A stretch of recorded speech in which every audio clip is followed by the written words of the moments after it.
বীরভূম জেলার দুর্দান্ত প্রতাপ নেতা অনুব্রত মণ্ডল। একসময় অনুব্রত মণ্ডলের নামে বাঘে গরুতে একঘাটে জল খেত, এমনই মনে করতেন তৃণমূলের কর্মী সমর্থকেরা।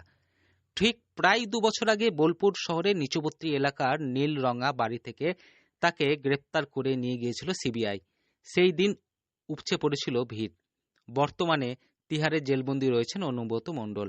সিবিআইয়ের গরু পাচার মামলায় জামিন পেয়েছেন অনুব্রত মণ্ডল। সুপ্রিম কোর্টে বীরভূমের তৃণমূল নেতা অনুব্রতর জামিন মামলার শুনানি ছিল কয়েকদিন আগে।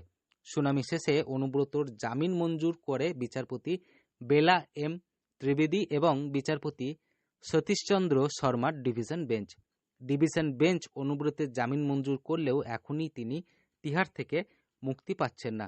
সিবিআইয়ের মামলায় জামিন পেলেও ইডি মামলায় এখনো ঝুলে রয়েছে দিল্লি হাইকোর্টে। সেই মামলায় কি রায় হয়, আপাতত সেই দিকে তাকিয়ে রয়েছে অনুব্রত মণ্ডল।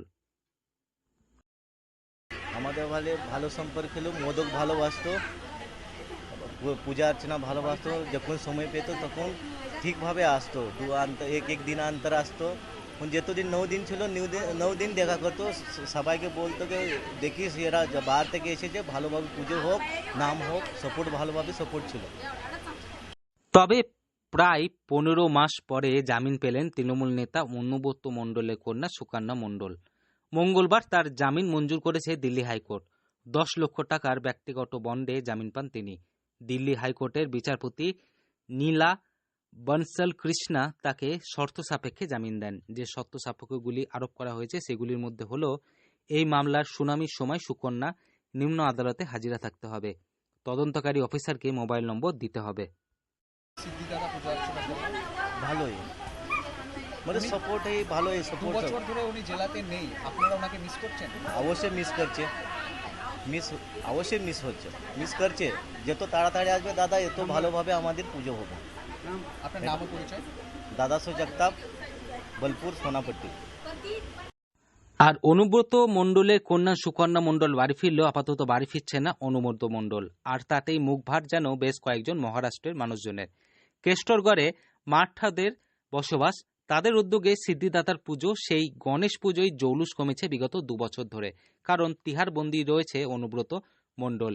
কেষ্টর পাড়ায় বোলপুরের অবস্থিত তৃণমূল পার্টি অফিস। আর সেই পার্টি অফিসে ঢুকেই মহারাষ্ট্রের মারাঠাদের আয়োজিত গণপতি বাপ্পা মোরিয়ার পুজোর মণ্ডপস্থল।